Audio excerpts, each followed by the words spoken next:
जय श्री गणेश।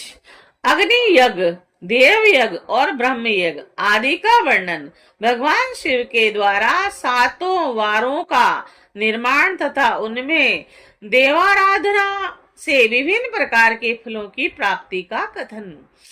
ऋषिगण बोले, हे प्रभु, अग्नि यज्ञ, देव यज्ञ और ब्रह्म यज्ञ गुरु कृपा तथा बृहत तृप्ति का क्रमशः हमारे समक्ष वर्णन कीजिए। सूची बोले, हे महर्षियों, गृहस्थ पुरुष अग्नि में सायकाल और प्रातः काल जो चावल आदि द्रव्य की आहुति देता है उसी को अग्नि यज्ञ कहते हैं।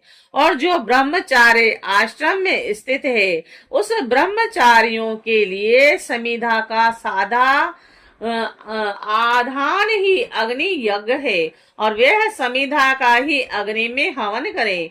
हे ब्राह्मण ब्रह्मचार्य आश्रम में निवास करने वाले द्विजों का जब तक विवाह न हो जाए और वे औपासनिक नागनी की प्रतिष्ठा न कर लें तब तक उनके लिए अग्नि में समिधा की आहुति, व्रत आदि का पालन तथा विशेष यजन आदि ही कर्तव्य है और यही उनके लिए अग्नि यज्ञ है। हे द्विजो, जिन्होंने ब्रह्मा अग्नि को विसर्जित करके अपनी आत्मा में ही अग्नि का आरोप कर लिया है, ऐसे वानरप्रस्थी और सन्यासियों के लिए यही हवन या अग्नि यज्ञ है कि वे विहित समय पर हित कर परिमित और पवित्र अन्न का भोजन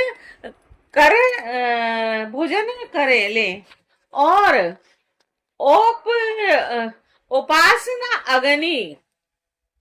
उपासना नागनी को ग्रहण करके जब कुंड अथवा भांड में सुरक्षित कर लिया जाए तब उसे अजस कहा जाता है। और राज विप्लव या दुर्दव से अग्नि त्याग का भय उपस्थित हो जाने पर जब अग्नि को स्वयं आत्मा में अथवा अरण्य में स्थापित कर लिया जाता है तब उसे समारोपित कहते हैं। हे ब्राह्मण, सायकाल अग्नि के लिए दी हुई आहुति संपत्ति प्रदान करने वाली होती है और ऐसा जानना चाहिए कि प्रातः काल सूर्य देव को दी हुई आहुति आयु की वृद्धि करने वाली होती है और यह बात अच्छी तरह समझ लेनी चाहिए। यदि दिन में अग्निदेव सूर्य में ही प्रविष्ट हो जाते हैं अतः प्रातः काल सूर्य को दी हुई आहुति भी अग्नि यज्ञ ही है। इंद्र आदि समस्त देवताओं के उद्देश्य से अग्नि में जो आहुति दी जाती है उसे देव यज्ञ समझना चाहिए और स्थालिपाक आदि यज्ञों को देव यज्ञ ही मानना चाहिए। लौकिक अग्नि में प्रतिष्ठित जो चूड़ाकरण आदि संस्कार निर्मित तक हवन कर्म है उन्हें भी देव यज्ञ के ही अंतर्गत जानना चाहिए। अब ब्राह्मण यज्ञ का वर्णन सुनिए। द्विज को चाहिए कि वह देवताओं की तृप्ति के लिए निरंतर ब्रह्म यज्ञ करे और वेदों का जो निरंतर अध्ययन होता है उसी को ब्रह्म यज्ञ कहा गया है। प्रातः नित्य क्रम के तदंतर साय काल तक ब्रह्म यज्ञ किया जाता है। उसके बाद रात में इसका विधान नहीं है और अग्नि के बिना देव यज्ञ कैसे संपन्न होता है इसे आप लोग श्रद्धा से और आदर पूर्वक सुनिए। सृष्टि के आरंभ में सर्वज्ञ, दयालु और सर्वसम्मत महादेव जी ने समस्त लोगों के उपकार के लिए वारों की कल्पना की और वे भगवान शिव संसार रूपी रोग को दूर करने के लिए वेद हैं और सबके ज्ञाता तथा समस्त औषधियों के भी औषध हैं। उन भगवान ने पहले अपने वार की कल्पना की और जो आरोग्य प्रदान करने वाला है तत्पश्चात उन्होंने अपनी माया शक्ति का वार बनाया और जो संपत्ति प्रदान करने वाला है जन्म काल में दुर्गति ग्रस्त बालक की रक्षा के लिए उन्होंने कुमार के वार की कल्पना की और तत्पश्चात सर्व समर्थ महादेव जी ने आलस और पाप की निवृत्ति तथा समस्त लोगों का हित करने की इच्छा से लोक रक्षक भगवान विष्णु का वार बनाया। और इसके बाद सबके स्वामी भगवान शिव ने पुष्टि और रक्षा के लिए आयु कर्ता तथा त्रिलोक सस्ता परमेष्टि ब्रह्मा का आयुष कारक वार बनाया, और जिससे संपूर्ण जगत के आयुष्य की सिद्धि हो सके, और इसके बाद तीनों लोकों की वृद्धि के लिए पहले पुण्य पाप की रचना की, और तत्पश्चात उनके करने वाले लोगों को शुभ फल देने के लिए भगवान शिव ने इंद्र और यम के वारों का निर्माण किया। और यह दोनों वार कर्म से भोग देने वाले तथा लोगों के मृत्यु भय को दूर करने वाले हैं। और इसके बाद सूर्य आदि 7 ग्रहों को, जो अपने ही स्वरूप भूत तथा प्राणियों के लिए सुख अथवा दुख के सूचक हैं, भगवान शिव ने उपयुक्त 7 वारों का स्वामी निश्चित किया।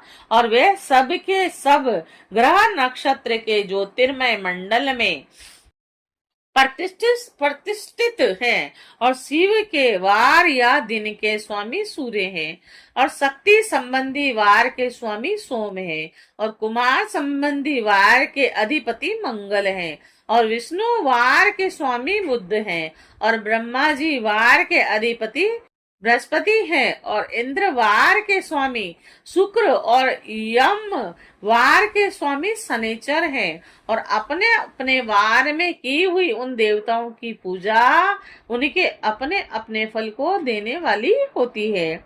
सूर्य आरोग्य के और चंद्रमा संपत्ति के दाता हैं। मंगल व्याधियों का निर्माण करते हैं और बुध पुष्टि देते हैं।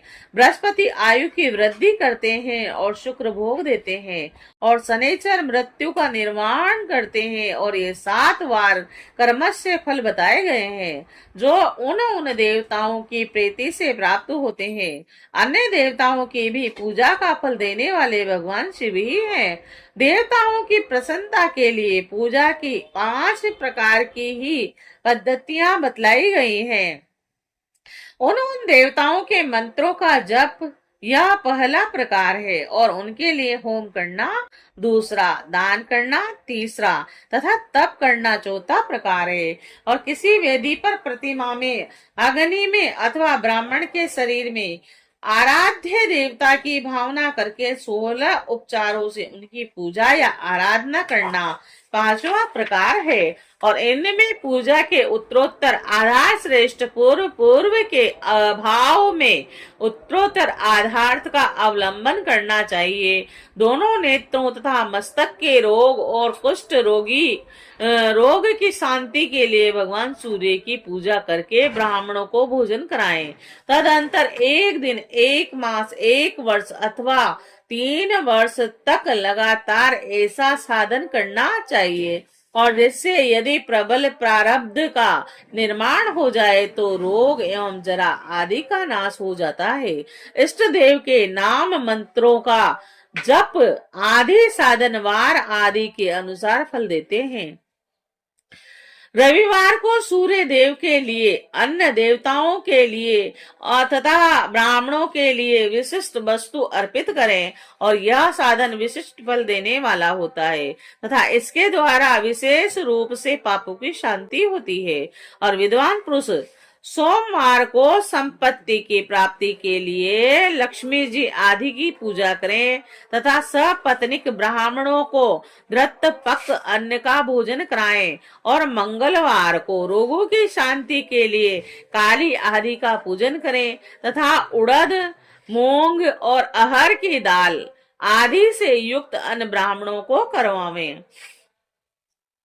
विद्वान पुरुष बुधवार को दधि युक्त अन्न से भगवान विष्णु का पूजन करें, और ऐसा करने से सदा पुत्र, मित्र और स्त्री आदि की पुष्टि होती है। और जो दीर्घ आयु होने की इच्छा रखता है वह गुरुवार को देवताओं की पुष्टि के लिए वस्त्र, यज्ञोपवीत और धृत मिश्रित खीर से यजन पूजन करे।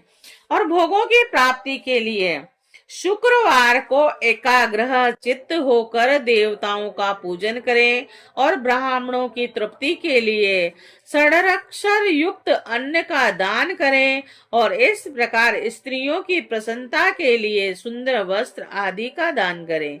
और शनैश्चर अपमृत्यु का निर्वाण करने वाला है और उस दिन बुद्धिमान पुरुष रुद्र आदि की पूजा करें और तिल के होम से दान से देवताओं को संतुष्ट करके ब्राह्मणों को तिल मिश्रित अन्न भोजन करवावें। और जो इस तरह देवताओं की पूजा करेगा वह आरोग्य आदि फल का भागी होगा। देवताओं के नृत्य पूजन, विशेष पूजन, स्नान, दान, जप, होम तथा ब्राह्मण तर्पण आदि में एवं रवि आदि वारों में विशेष तिथि और नक्षत्रों का योग प्राप्त होने पर विभिन्न देवताओं के पूजन में सर्वज्ञ जगदीश्वर भगवान शिव ही उन देवताओं के रूप में पूजित होकर सब लोगों को आरोग्य आदि फल प्रदान करते हैं। देश काल पात्र द्रव्य श्रद्धा एवं लोक के अनुसार उनके तारतम्य क्रम का ध्यान रखते हुए महादेव जी आराधना करने वाले लोगों को आरोग्य आदि फल देते हैं। शुभ यानी मांगलिक कर्म के आरंभ में और अशुभ यानी अंत्येष्टि आदि कर्म के अंत में तथा जन्म नक्षत्रों के आने पर गृहस्थ पुरुष अपने घर में आरोग्य आदि की समृद्धि के लिए सूर्य आदि ग्रहों का पूजन करें। और इनसे सिद्धि है कि देवताओं का यजन संपूर्ण अभिष्ट वस्तुओं को देने वाला है और ब्राह्मणों का देव यजन कर्म वैदिक मंत्र के साथ होना चाहिए। यहाँ ब्राह्मण शब्द क्षत्रिय और वैश्य का भी उपलक्षण है।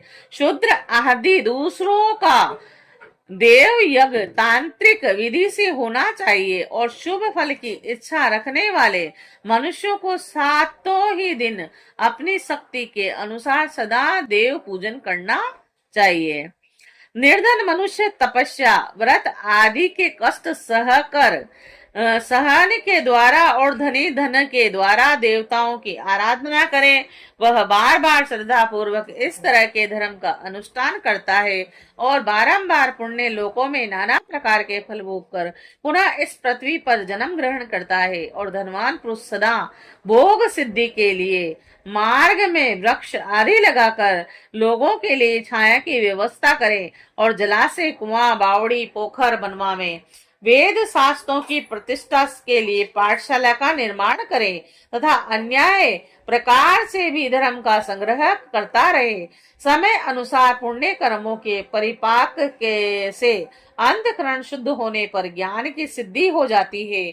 और जो इस अध्याय को सुनता है, पढ़ता है अथवा दूसरों को सुनाता है उसे देव यज्ञ का फल प्राप्त होता है।